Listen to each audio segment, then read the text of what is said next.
Hi, I'm Paul Campbell, and this is Becky Eldredge. I work with Loyola Press, and Becky is a blogger for dotMagis. She is a Charis Partner Program person. She's a wife, a mother, and as of 2 weeks ago, a spiritual director. So Becky, Yes, Paul. how and why did you get into spiritual direction? How and why? Well, 12 years ago, I had my first spiritual director myself, and I've enjoyed having a spiritual director myself for 12 years. And in my work with Charis, basically what I started finding was after we would do these retreats with people in 20s and 30s, people wanted to keep meeting beyond. So I started drinking a lot of cups of coffee and having chats, and as I had these conversations, I realized I wanted some more tools because people were asking me some pretty tough questions. And I wanted to better learn how to listen and help people be aware of God in their lives and what God was calling them to.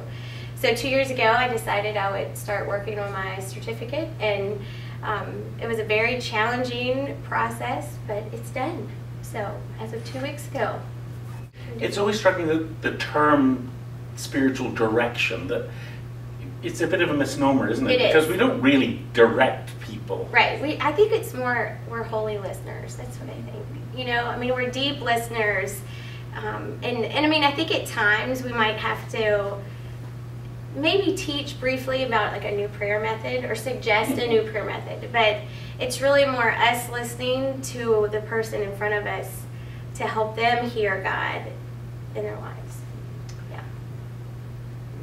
So, you know, listening is obviously the most important aspect of spiritual direction. Yeah. Really listening. But what do you think, what do people, in your experience, and you can ask me as well, but in your experience, what do people come to spiritual direction seeking? Seeking. Oh, that's a good one. One would be, I think they're seeking to find meaning out of suffering.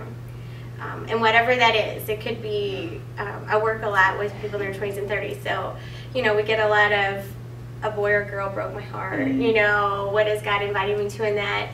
And I think a lot of times people are asking for, how do I involve God in the decisions I need to make? So how do I bring God into my work, and what is God calling me to? And am I called to be married? Am I called to single life? You know, so a lot of our conversations come around, what is God asking of me? You know, looking for direction, which they have to give. What do you think?